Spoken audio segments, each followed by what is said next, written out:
agree that we did lose some aircraft, and that happened only because of the constraint given by the political leadership. अभी अभी आपने जिस शख्स को सुना, ये कोई आम आदमी नहीं है, बल्कि ये इंडोनेशिया में भारतीय दूतावास में डिफेंस अटैची कैप्टन शिव कुमार हैं, जिन्होंने ऑपरेशन सिंदूर को लेकर एक स्टेटमेंट दिया और उसके बाद से ही पूरा विवाद गहराया हुआ है। और इस विवाद का सबसे ज्यादा मजा भारत में बैठे हुए कुछ राजनीतिक दल ले रहे हैं, क्योंकि उनके हिसाब से वो जो अब तक बात कहते हुए नजर आ रहे थे, वो एक तरीके से उस पर मुहर लगती हुई दिख रही है। लेकिन क्या वाकई में ये जो 7 सेकंड का बयान मैंने आपको सुनवाया, ये सिर्फ इतना ही है, या उसके आगे पीछे कोई और भी स्टेटमेंट था और उसको वो क्लिप कटवा वाली चीजें करके सिर्फ इतना वायरल कर दिया गया ताकि भारत को बदनाम किया जा सके? आज इस वीडियो में इसी पर चर्चा करेंगे। नमस्कार, स्वागत है आप सभी का। मैं हूं आपके साथ नम्रता, मेरे साथ है मेरे वरिष्ठ सहयोगी पंकज प्रसून। पंकज जी, ऑपरेशन सिंदूर पर कैप्टन शिव कुमार का एक बयान आता है और उसके बाद विवाद गहरा जाता है। मैं चाहूंगी आप दर्शकों को बारी बारी से समझाएं, बेसिकली ये बयान उन्होंने कहां दिया, ये बयान था क्या, और फिर इस पर विवाद क्यों गहराया हुआ है? कैप्टन शिव कुमार जकार्ता में डिफेंस अटैची हैं, जो भारतीय दूतावास है वहां। और ये पूरा बयान, ये 35 मिनट का इनका भाषण है टोटल, और ये वहां एक सेमिनार के दौरान दिया गया है। लेकिन हमारे यहाँ एक मीडिया हाउस है, सबसे पहले उन्होंने एक 30 सेकंड के आसपास का एक बयान निकाला कट करके, और जिसमें वो बोलते हुए दिख रहे हैं, अंग्रेजी में है। वो कह रहे हैं कि we did lose some aircraft that happened only because of constraint given by political leadership not to attack the military establishment and defence air defences. इसका मतलब ये हुआ कि वो कह रहे हैं कि अगर हमने कोई अपना एयरक्राफ्ट लूज किया है तो इस वजह से किया होगा कि शुरुआत में हमारा जो पॉलिटिकल लीडरशिप था, उन्होंने मिलिट्री एस्टेब्लिशमेंट उनके और एयर डिफेंसेस पे अटैक करने से रोक रखा था। यह है बयान जिसके ऊपर पूरा विवाद हो रहा है। और मैं आपको एक और बात बता दूं कि ऑपरेशन सिंदूर के दौरान भी भारत की तरफ से जो प्रेस कॉन्फ्रेंस किया गया था, उसमें स्पेसिफिक ये सवाल पूछे गए थे कि क्या भारत ने कुछ अपने एयरक्राफ्ट लूज किए हैं। तो उन्होंने जो जवाब दिया था वो ये कहा था कि ऑपरेशनल डिटेल्स है, ऑपरेशन सिंदूर अभी जारी है। हां, एक बात है कि हमारा शुरुआत में सिर्फ टेरर कैंप निशाना था, पाकिस्तान निशाना नहीं था। पाकिस्तान ने जब पलटवार किया तब हमने अपनी रणनीति बदली, और पलटवार के समय we do have some losses हुआ था, और उसके बाद फिर हमने संभाला और नहीं हुआ। यह ऑपरेशन सिंदूर के दौरान बयान था, समझे वो? तो कॉन्ट्राडिक्शन नहीं है। जो लोग ये कह रहे हैं कि मोदी सरकार दबाव बना रही है सेना पर, छुपा रही है, सेना का उस समय का बयान और आज का बयान एक ही है। और एक बात जान जाइए कि लगातार भारतीय सरकार, भारतीय फौज कह रही है कि it's a pause button, operation Sindoor खत्म नहीं हुआ है, ऑपरेशनल डिटेल्स अभी सब कुछ सार्वजनिक नहीं किया जा सकता।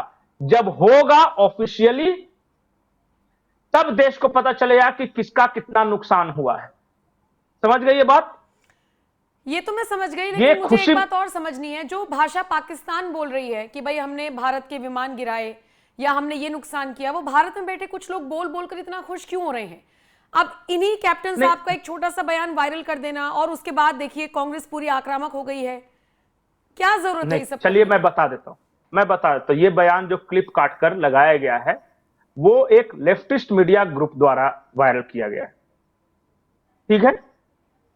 और इन लोगों को इस बात से खुशी नहीं है कि पाकिस्तान का क्या नुकसान हुआ, उन्हें इस बात से खुशी है कि भारत का क्या नुकसान हुआ।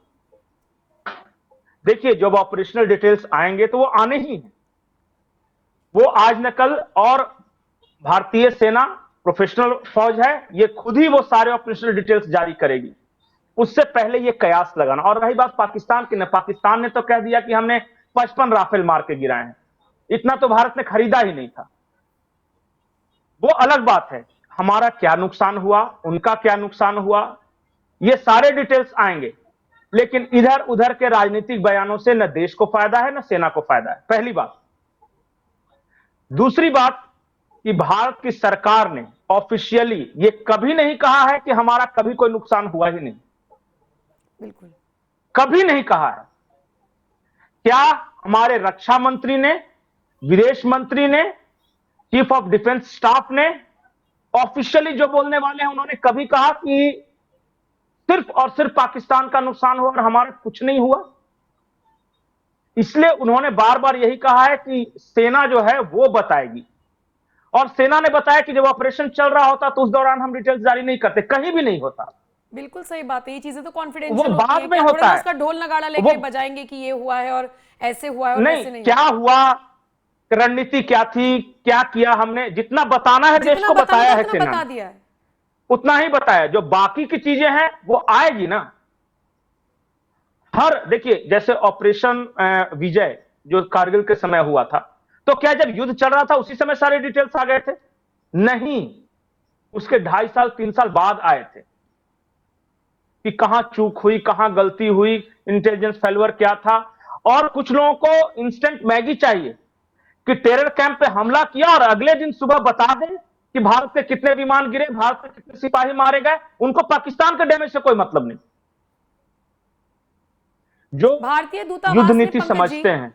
भारतीय दूतावास ने शिव कुमार के इस बयान से दूरी बनाई है, कहा है कि ये संदर्भ से बाहर नहीं, है। कैसे पेश किया गया इसको?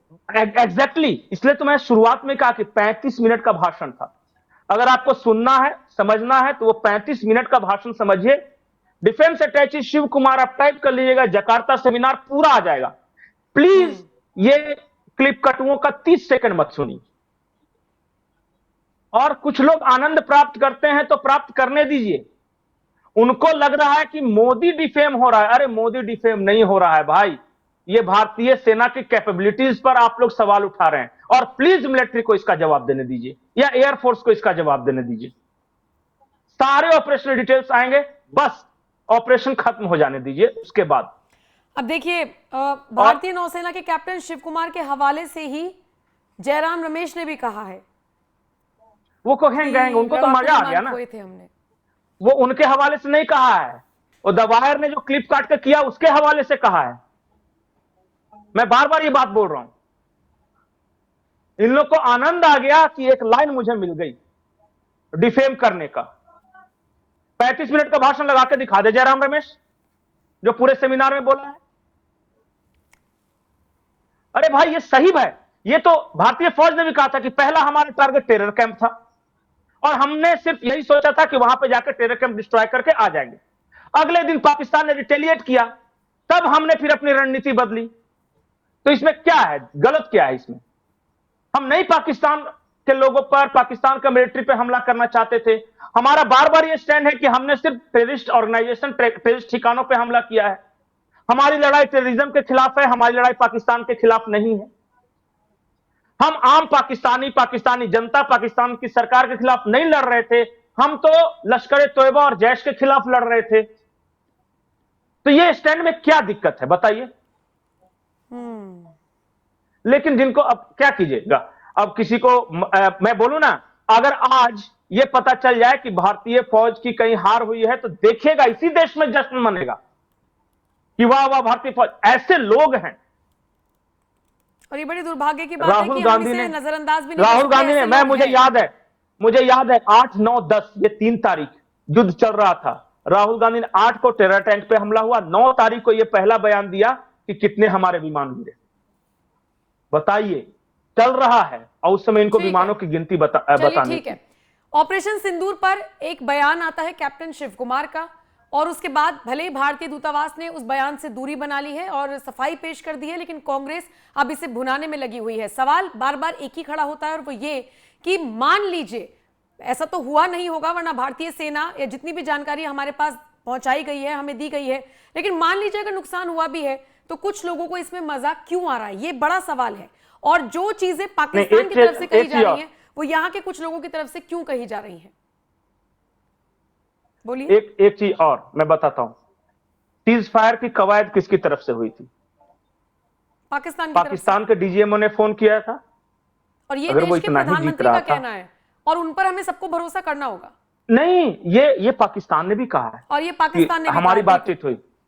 हाँ, तो जब उसके डीजीएमओ ने रिक्वेस्ट किया और जब उन्होंने सीज फायर की पहल की, तो आप अपने देश को नीचा दिखाकर क्या हासिल कर लेंगे? बिल्कुल। मैं इस देश के लोगों से एक सवाल पूछना चाहता हूं, आतंकी ठिकाने कहां नष्ट हुए? पाकिस्तान में। मिलिट्री बेसिस को, एयर बेसिस को नुकसान कहां पहुंचा? पाकिस्तान में। तो भारत कैसे हारा, ये हमको सिर्फ कोई समझा दे। और ठीक मैं है। कांग्रेस के नेताओं से यह कह रहा हूं कि आप हमको बता दीजिए कि भारत से कैसे हारोगे, आपकी दलील क्या है? ठीक है, ठीक है, ठीक है पंकज जी, दर्शकों के ऊपर छोड़कर जा रहे हैं इस खबर को। बताइएगा जरूर कि आपका क्या कुछ कहना है कैप्टन शिव कुमार के बयान पर भी, जितना पोर्शन वायरल हुआ उस पर भी, और बाकी एक और 34 सेकंड का उनका बयान है, उसके साथ मैं आपको छोड़कर जा रही हूं। अपनी राय आप हमें जरूर दीजिएगा। नमस्कार। If there's a nuclear attack on India, it is very clear our policy is that Pakistan will not exist. So we feel that this threshold they will never reach. However, they will use it. That we have nuclear weapon, don't do this, or we will use it. But I feel it cannot be done, and it is seen clearly.